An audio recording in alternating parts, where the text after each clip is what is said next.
Why is the fact that being nice to another, helping a person financially, should create financial success for us? You can be a different person with a different outlook on life. Each person will experience that pattern slightly differently, but there is no person for whom, for example, refusing to share would cause financial success. Is it okay to cheat on your taxes or something like that? If nobody would find out.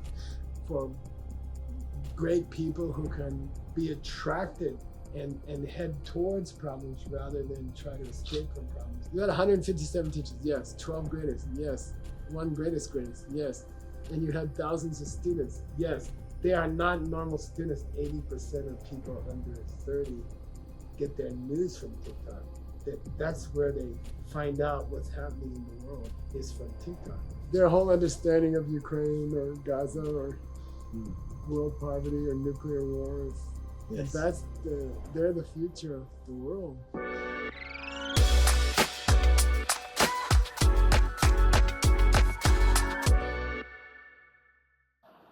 In one of the courses, when talking about the Master Nagarjuna's correlations in level 8, you mentioned that if the cause doesn't touch the result, then it cannot be a cause. And I understand that we talk about a physical seed, for example, that never gets to touch or meet or be on the same, exist at the same time as a tree. Mm-hmm. But then how is that different than a mental seed and its result? Yeah, good question. If it were true that a physical seed had some kind of contact with its result, like the sprout that turns into a tree, then what's the equivalent in a mental seed? And Arya Nagarjuna, he asked this question in a very deep way, and I think, Seiji, you probably get the same question from an audience sometimes, and they'll say, okay, everything's coming from my seeds in my mind, but where is the fact that seeds cause results? You know, where does the connection between a seed and its result come from in the first place? Because that's one thing that seems to be constant. It doesn't seem to be an opinion or a perception that is forced on me by my seeds. It seems like everyone who ever uses the seed system perceives cause and effect the same, basically. So that means that the fact that a cause causes a result should be something that exists from its own side.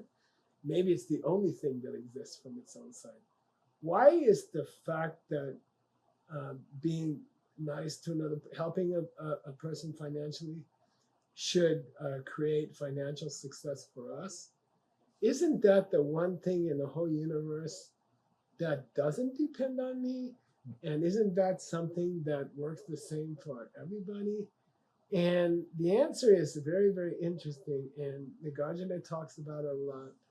I've been thinking about it a huge amount. And I think what we can say is it is coming from us. But there are patterns of human behavior that have never changed. Meaning, humans tend to act in certain ways since forever. And because of that consistency in the behavior which plants seeds, then the behavior of the seeds which is planted is constant. And so something can be coming from me, something can be coming from my seeds. You can be a different person with a different outlook on life, but still the same actions create the same results. Generosity creates financial success. That's not a proof that fact is coming from its own side. It just means it's a pattern which holds constant. Okay, so just because a pattern stays the same for all time doesn't mean that it's not coming from us.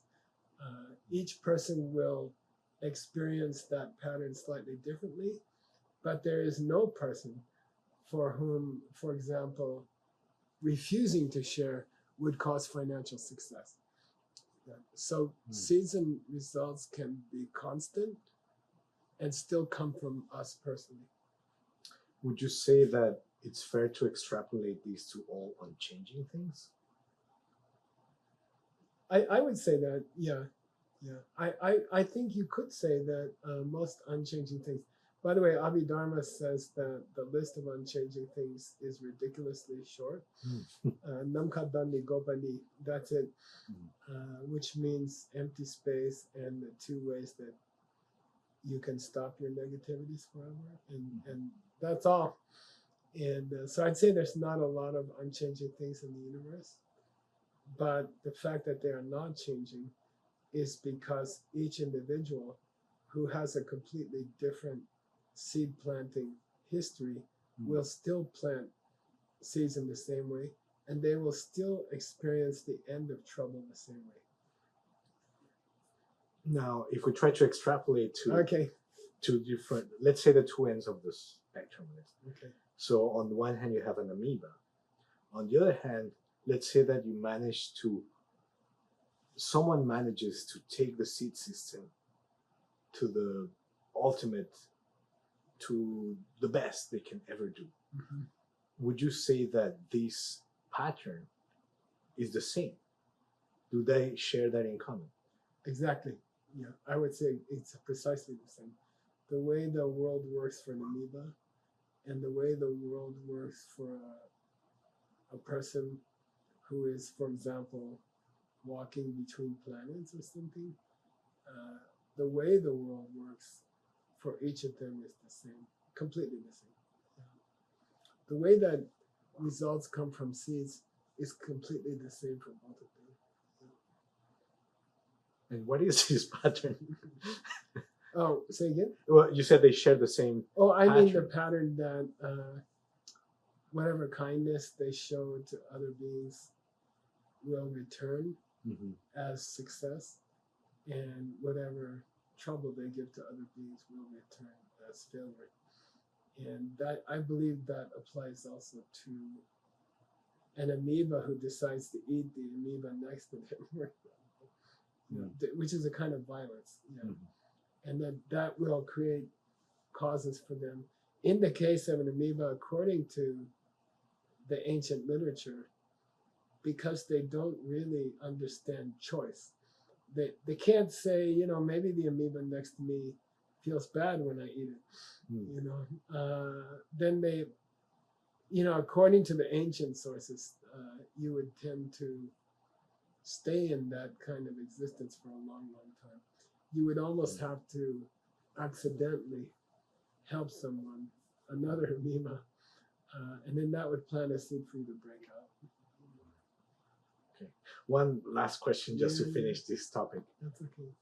How is it possible that something is coming from us or from our seeds and at the same time be something uncaused? Something unchanging, for example. Yeah, I would say that uncaused means there's no kind of cause that is, in the sense of a seed which creates a tree, and during the creation of the tree, the seed disappears. Somehow it transfers all its energy to the result. I think unchanging thing, we can say it. When a seed creates a tree, if you could chart that growth, it would look something like this, and the tree comes out in time. When you chart the creation of an unchanging thing, we shouldn't say creation. You can say unchanging things come into existence and unchanging things blink out of existence, but they don't go through a process of growing. If they went through a process of growing, they would have to change. if they change, that means they had to come from a seed which was changing. So does there exist unchanging things? Yes. Are they born from normal types of seeds? No. Does there come a time when that unchanging thing no longer exists? Yes. Does it go out of existence? Yes, it blinks out. Does it slowly decay and then die? We say no, because what brought it into existence was constant, and so its existence is constant, and then it can blink out of existence, but it is not caused. Would it be wrong to say that there are seeds that are on that, but whatever blinks this into existence, can you call it an unchanging seed or something like that, or what? How would you call it? Yeah, when you ask this question, you have to learn to. And by the way, as you learn the answer to this question, which takes time in the Geshe course, you have to get comfortable with separating the unchanging thing from the perception of the unchanging thing. So the unchanging thing cannot vary. It cannot get more or less, but the perception of it will always vary because it's a state of mind. State of mind is always a thing which is pushed into existence by causes, and therefore, because it took the cause's energy to create the state of mind, that state of mind will always be changing as it uses up the energy that created it. So the perception of an unchanging thing is always changing. But the unchanging thing which that perception sees, whether it's emptiness or empty space, for example, that doesn't change. It's constant. But it can blink out of existence and it can blink into existence. And oftentimes in conjunction with a changing thing. So, for example, the cup is a changing thing. It was made in a factory. Someday it will break. So this is a cause thing. Its existence goes like this, and then it goes out of existence. But the fact that it didn't come from anywhere except my mental seeds, that's constant. For the length of time that the cup exists, the fact that it didn't not come from mental seeds doesn't change. That's a constant mind. But it can blink out of existence when the cup is broken. The next question is, why is it that certain seeds seem to be tied to certain actions, even though they're not the cause? For example, hitting someone in pain after. Oh, that other person having pain. Right. Yeah. Okay, good. What is it about that most of the people, when being hit, experience pain? That's a thing I like to call patterns. I got interested in it when I was studying a subject called Abhidharma, 3rd chapter, and they talk about the limits of possibilities of ways you can take birth. So it seems like if the world is coming from me, then there shouldn't be the limitation of categories. In other words, there shouldn't be only so many ways you can be born, or there shouldn't be so many ways you can die, or things like that. Why should there be a limit? Why should there be a standard number to almost anything? And I asked my teacher because it bothered me, and he said focus on patterns. There are patterns.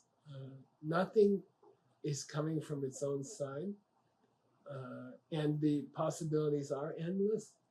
The permutations are non-endless. Okay, it's an interesting question. You can combine endless elements in ways that seem to repeat each other because of the nature of cause and effect. So, are the possibilities endless? Yes. Are the combinations of endless possibilities endless? No. Why? Because there's only so many ways that a person, for example, with 2 hands and 2 legs can function. So there's a limit on the kinds of actions, good or bad, that they can perform with this body. And that limitation actually creates a parallel limitation in the, what do you call it? In the makeup of a human body. It just tends to have 2 arms and 2 legs. It's a pattern. So in a situation of endless possibility, and in a situation of endless time for those possibilities to manifest, there are still patterns. There can still be patterns. And that doesn't break the pattern of no pattern. What seeds cause the time gap? And more importantly, how to plant the seeds to get rid of this time gap? That's a good question. So the time gap, I call it nefarious. Nefarious means sneakily evil thing. And the time gap is a terrible thing. In fact, this week I'm giving a series of lectures in Kyoto about business ethics. And one whole talk is dedicated to the time gap. And the example that I'm going to be using in the talk is that, people ask me often, is it okay to cheat on your taxes or something like that, if nobody would find out? And then the answer is, what if in the same 5 minutes that you cheated on your taxes, your bank account went to 0? What if seeds in the mind didn't require a maturation period? And then I think it's a parallel question to why do all seeds in the natural world come packaged with a maturation period? Like we easily accept the fact that we can plant rice and we will not have a rice crop for 8 or 9 months. We can't get the food from the rice immediately. No one ever planted rice in a paddy and then 2 minutes later the rice came up. It doesn't work like that. In the natural world, there is a maturation process. There's a time gap between the cause and the result. And there's a parallel time gap between an ethical or a non-ethical action and the result that comes back to us. And that time gap is a very, very sad and terrible thing, because if it did not exist, all beings would be happy pretty quickly, because they just wouldn't cheat on their taxes because their bank account disappeared. And we wouldn't have the difficulty of moral dilemmas, conundra. There's a question of, if I do this, is it a good deed? Or, I don't know, 9 people will die unless I take a certain action, but 1 person will die if I do take the action. So what's the right thing to do? And if results of moral or immoral actions manifested immediately, we could just try and see how it goes. We wouldn't have moral questions. We would know immediately what's going to happen. So the fact that things don't work that way is a terrible, terrible. It is perhaps one of the greatest evils in the universe. We can say that. If it did not exist, then human beings would not make moral mistakes. What causes that time gap? Why does it take time for the result to manifest? I think it's because it has to go through the medium of human awareness. It's like the time gap between someone turning on a light and the light is perceived by the brain. There's a time gap there. There's a physical time gap between the cause and the effect. And I think the process of of a moral or immoral action creating a seed, and then that seed creating a result which the human consciousness can detect, that time gap is the cause of all time gaps. I think so. Moral time gaps. So, but we have the extra information that if you understand a seed, a good seed, that it will open faster. And then that begs the question, if you understood a seed deeply enough, could you reduce the time gap to zero or close to zero? And I believe you can. I believe you can. I think it would come close to zero. Whether you can reach zero, I don't know. It's like discussing the speed of light. If you exceed the speed of light, the object that took off from Earth traveling at greater than the speed of light would take off after it arrived. You see what I mean? So I don't know if you could. It'd be interesting to write a book about it, or something, or to talk about it. Could you reduce that time gap to zero, or even better? I don't know. Then by the time you have the intention, your finances improve. I don't know. It'd be interesting. Well, you were talking about these. Let's say that someone managed to practice the seed system to the limit, beyond the limit. Yeah. Would these, well, first question, would this example of you turning on the light and then perceiving it, would it be the same? Would it be take the same process, or would it be somehow faster? I think you're getting down to you're getting down to the speed of light question. And if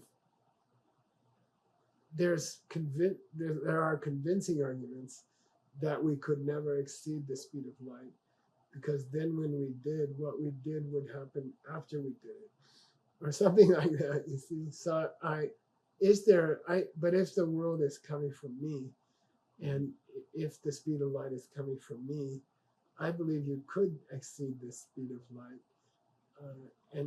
And with the ripening of a seed, a mental seed, could the seed be planted and then open close to zero time afterwards, or even before? I mean, that's an intriguing question. In the discussion of emptiness, that kind of thing is possible. But in a practical level, on a human level, I think there are limitations of human perception that wouldn't allow it to happen, or wouldn't allow it to be perceived, in which case it wouldn't happen. So I think there's limits created by the speed of human perception. But that does not necessarily apply to everyone. Yeah, and then you get the idea of a person who can see all things at all times, like that.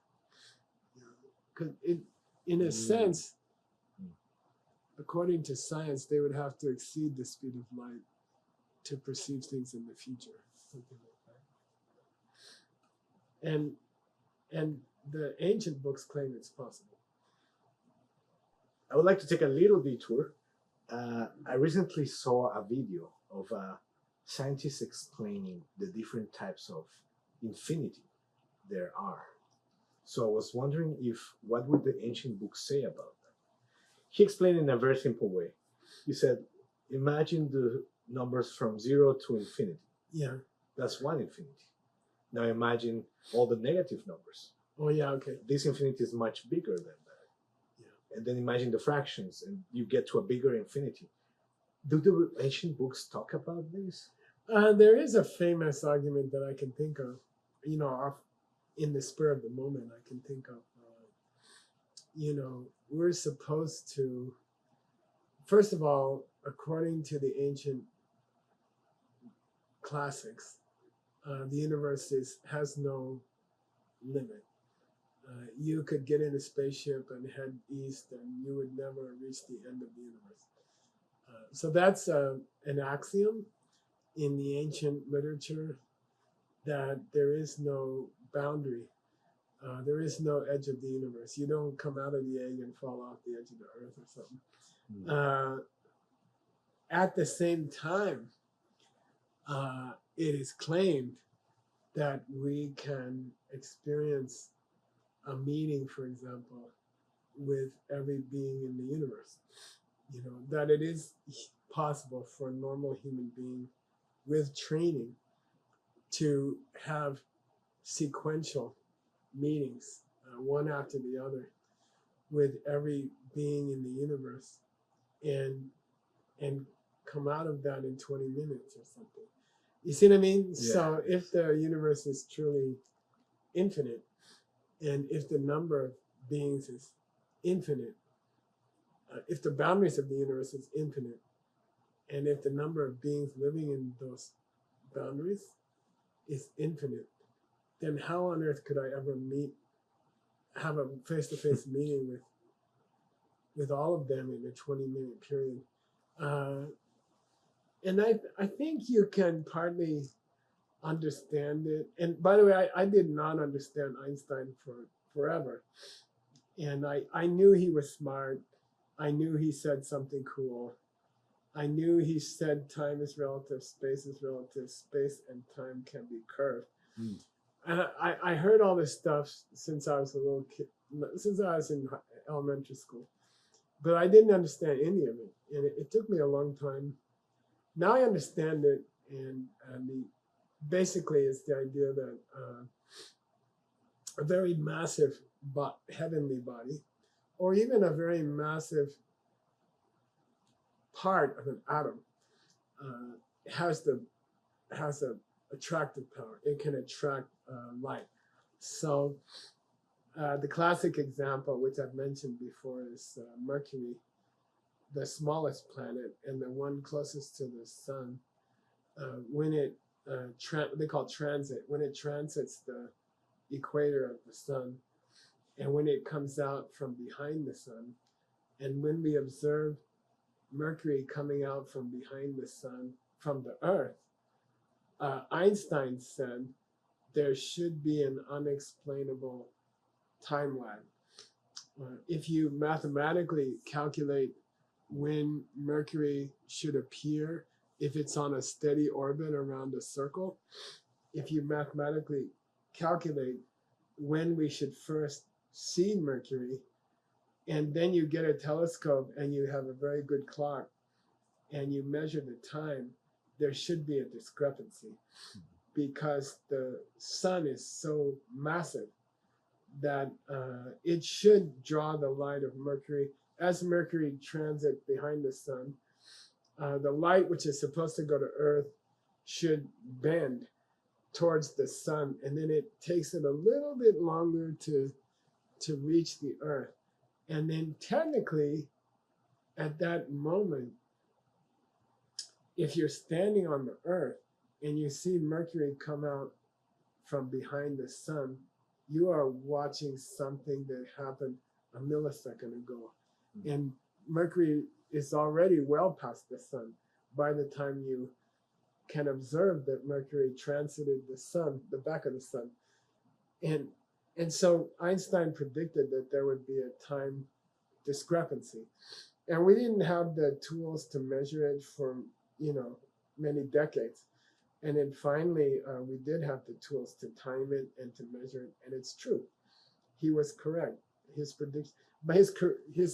prediction about uranium blowing up was also proven correct. I mean, he designed the bomb long before it was made. And he said, according to my calculations, it should explode in such and such a way. And he wrote that to the American president during World War II and talked him into it. So anyway, it is possible for time to be bent, space to be bent, and therefore it's possible for time to slow down. Therefore, the time it takes a good or bad deed to come back to us should be adjustable according to gravitational circumstances like intent. Wow. Yeah, yeah. Wow. And why I mention it is, I mean, it'd be fun to explore it. In theory and in my own life, it's my experience that the more steeped you are in seeds, the more you live with it and think about it constantly, the faster seeds open. And so, in theory, for a very special person, I guess there might not be a time gap. Actually, speaking about this, taking advantage that we're in this topic, in one of the Mixed Nuts books, it is taught that the writer of this book is praising dependence and not so much emptiness. Yeah, yeah, yeah. And this is a little bit shocking. Yeah. How do you can you please explain this a bit, and what's your personal opinion? I'll do Rikpa Gotsung, which means I'll give you a parallel argument. I'm working on this book by a great translator called Seiji Rao Takahashi. And in that book, there's a discussion of two kinds of perceptions of a self and fighting that perception of a self. And one is to struggle against our habit to take care of myself before others first. And then secondly, to struggle against my habit of seeing a self to the cup, for example, which just means to believe that it's coming this way and not this way. That's all. When you say, I see a self nature of the cup, it just means I have a feeling that the cup is coming this way and I definitely don't have a feeling that it's coming from me. So there are two mistaken states of mind. One is taking care of myself first, and one is to believe that the cup has a self. And really, in the end, I remember now I worked on it yesterday. Okay, here you go. So there's a great Indian thinker named Atisha. He lived exactly 1000 AD. And then he had a teacher named Dharma Rakshita. He had three great teachers. One was called Jampe Naljopa, Maitri Yogi. One was called Suvana Dvipa Guru, which means the Lama from the Golden Island. And then he had a third teacher named Dharma Rakshita. And he would talk about what was the greatest thing he ever learned from Dharma Rakshita. And then Jetson Kappa got interested in a question because it was reported that Dharma Rakshita was a follower of the Mainoli school. And here's his student, Lord Atisha, who was definitely a hardcore middle way guy. And then someone came up to Atisha and said, how many teachers have you had? And he said, 157. And then they said, well, I mean, who were the most amazing ones? And he said, well, that's 12. And then they said, well, who is the most amazing of the most amazing ones? And he said, that was Dharma Rakshita. And then Tsongkhapa says, that's kind of weird because Dharma Rakshita's understanding of emptiness was lower than Atisha's understanding of emptiness. And then somebody asked Atisha, how can you say that a teacher whose viewpoint of emptiness was below your viewpoint of emptiness out of 157 amazing teachers during the peak of ancient philosophy in Asia? How can you say he was the most kind one? I don't understand.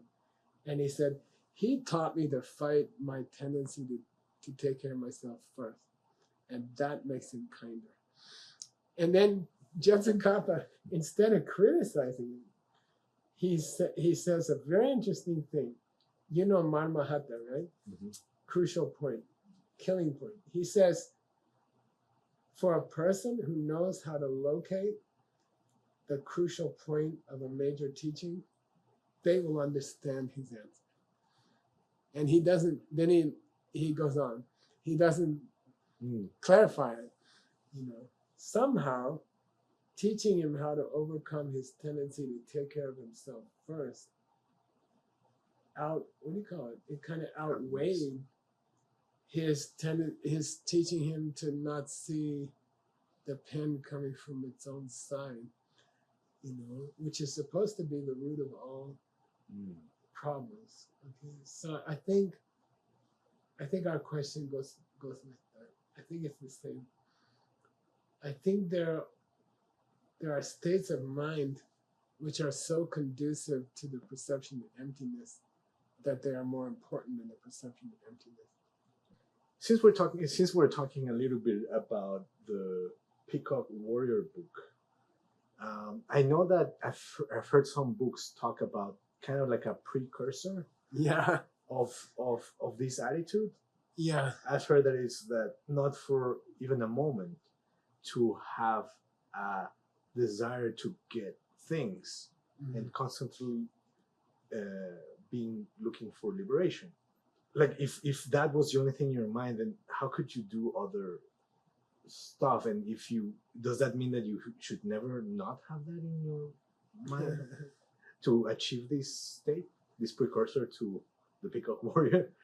Yeah, I mean, for me, studying your book recently, deeply, the history of it, and I found a 400-page history of Lojong, which is 3,000 English pages, and it's unbelievable.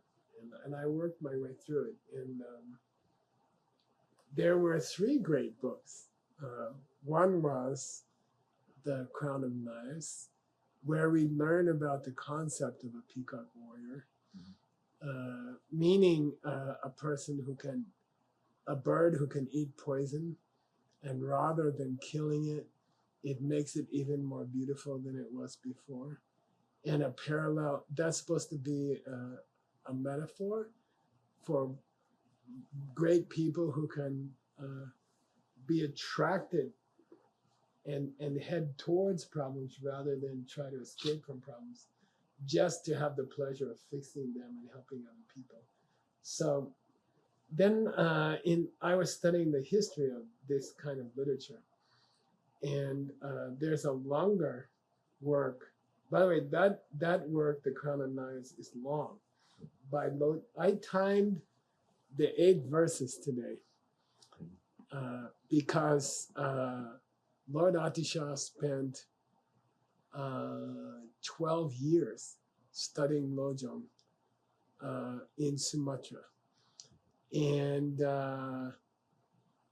he spent 10 years studying Lojong with his first teacher, which is called Maitri Yogi. And I got a hold of one of the Lojongs he was involved with, which is called the 8 verses, which later was written out. And it was the first book I memorized, it's 8 verses. And I timed it.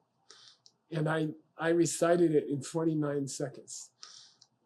So then I'm like, how can an intelligent person spend 10 years with one teacher and an additional 12 years with another teacher to learn a thing that takes 49 seconds? By the way, I timed it twice because I couldn't believe it. It's 49.92 seconds. And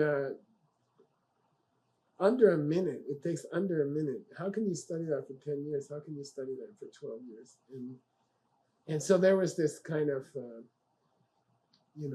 I think there's this kind of thing where you can't understand it, you can't grasp it. It takes 10 years or 12 years of trying to understand it that would allow you to understand those two lojong. So you got the crown and knives, then peacock, which presents the peacocks, but you've got a earlier lojong from the same teacher, Dharmarakshita, called Maja Dukjong, which means destroying the peacocks, destroying poison. The whole book is peacocks. And so he wrote a longer lojong before he wrote the one for Atisha. And then just before that,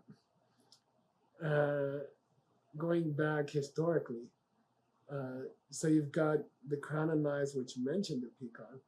You got the whole lojong dedicated to peacocks with 6 different chapters to it, which makes it longer. And then you have just before that, Suvarna Dvipa Guru, the Lama of the Golden Isle, hands Atisha a little poem called Advice That's Going to Help You When You Hit the Land of the Barbarians.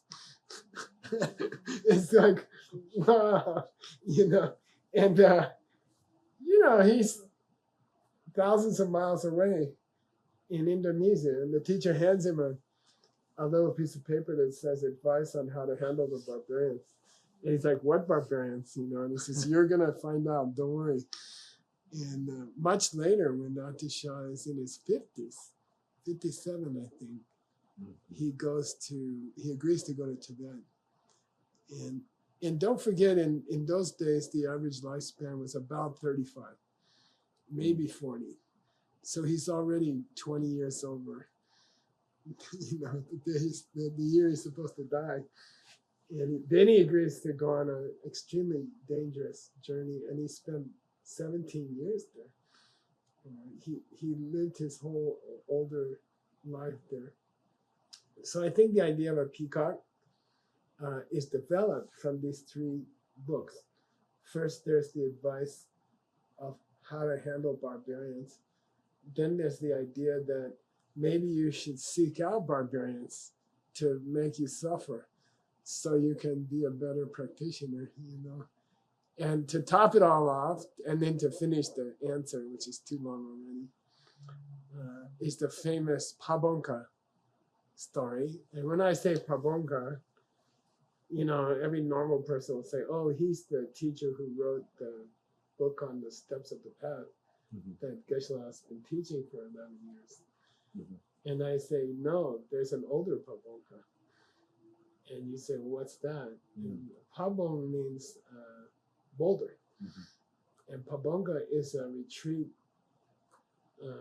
it's a small retreat cave.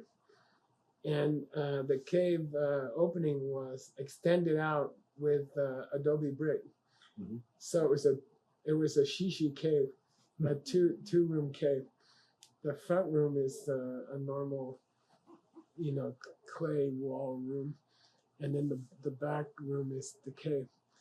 And that's called Pabonka, because it was carved out of a huge boulder.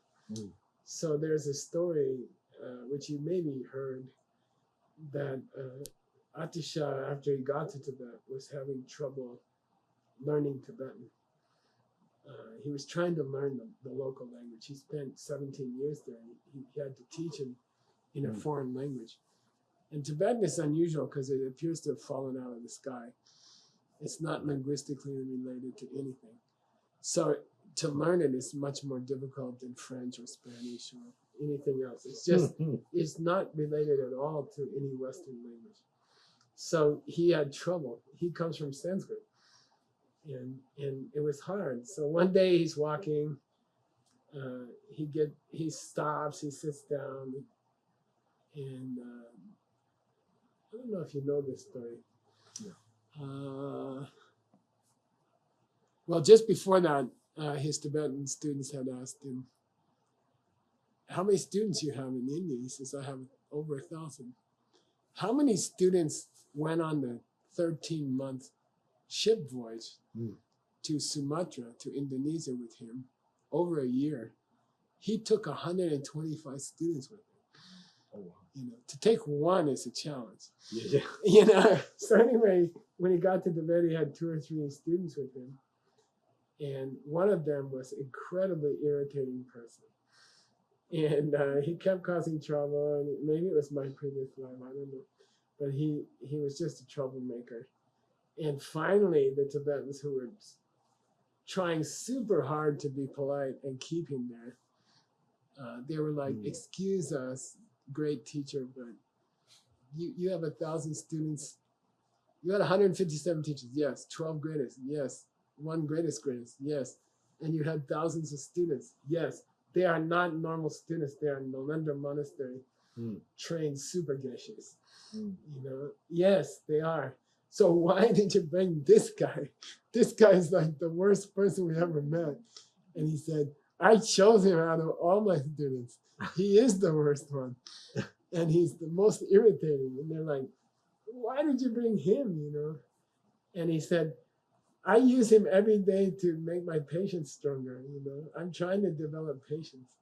And I'm so lucky to have him. And I purposely brought only him with me, you know? So anyway, they say, okay, it sounds weird, but okay, we accept the logic of it. And then later he's got a pebble in his shoe on the road. They're walking everywhere, and he sits down, and they say, what's wrong? And he said, he wants to say I have a pebble in my shoe, but he only knows the word pabon, which means a huge boulder. So he says, I got a pabon in my shoe. And all the Tibetans started laughing. Oh, I got a boulder in his shoe. You know, and he's like, now I can send that other student home practicing. The peacock idea is very profound, and that's you look for problems and you go towards them to be of service. And that's an amazing idea. So if in our life we woke up and we decided to only address, if we made a prayer that today I should run into difficult situations, you know, car accidents, tsunamis, irritating people, you know, stuff that my wife wants me to fix at the house, you know, all difficult things. What if there were special kinds of human beings who fed off of those situations, you know, who found more satisfaction and energy in spending the whole day looking for trouble to be of service. I mean, that's the peacock. That's the idea of a peacock. And I have not mastered it, but I get the idea. I mean, when I'm having a good day, I will run around the house and do all the problems, even just fixing stuff in the house, because I normally pretend it's not there. I avoid it. So I think that's the essence of a peacock. And Atisha, who brought your book to Tibet, The Crown of Nice, the fact that he went to Tibet was proof that he was being a peacock. Right. Because it was also very dangerous. There's a war going on. He could not get back home. He got through the lines to get into Tibet, to a western province called Mani. But he could never get home. He died in Tibet. And he died being a peacock. That's pretty awesome. Yeah. Anyway, we went on to I've been personally really enjoying these sessions, and we're, just so you know, we're planning to release these in several in small chunks, so that we can reach different type of people. That's why the questions also have been changing from more philosophical, more practical, etc. Yeah, I like it. So I saw an article today in The Economist about the decision of the House of Representatives to force TikTok either to sell it out of China or that they would ban it in the United States. Mm-hmm. And they said the concern of the concern of the legislators was that something like 80% of people under 30 get their news from TikTok. Oh. That's where they find out what's happening in the world is from TikTok, from the 60-second videos. Right. You know, their whole understanding of Ukraine or Gaza or world poverty or nuclear war is 60-second videos. Yes. And they're the future of the world. So yeah, if we make little videos, I'm all for it. I don't understand it, but I'm all for it. Me neither, but we'll do something with it. No, we will. Awesome. All right. Well, thanks. Yeah. That's kind of scary though. 60-second videos are feeding their perception of what's happening. Oh, and you know what? It's funny because I had a chat with this guy, and there's metrics even of there are 60-second videos, but actually the first 3 seconds they say is what determines whether they even choose to see 60 seconds. So it's getting even worse. But anyway, I guess that peacock would try to use it. Yep, we'll see. Okay, I'm Cool. going home. Go home.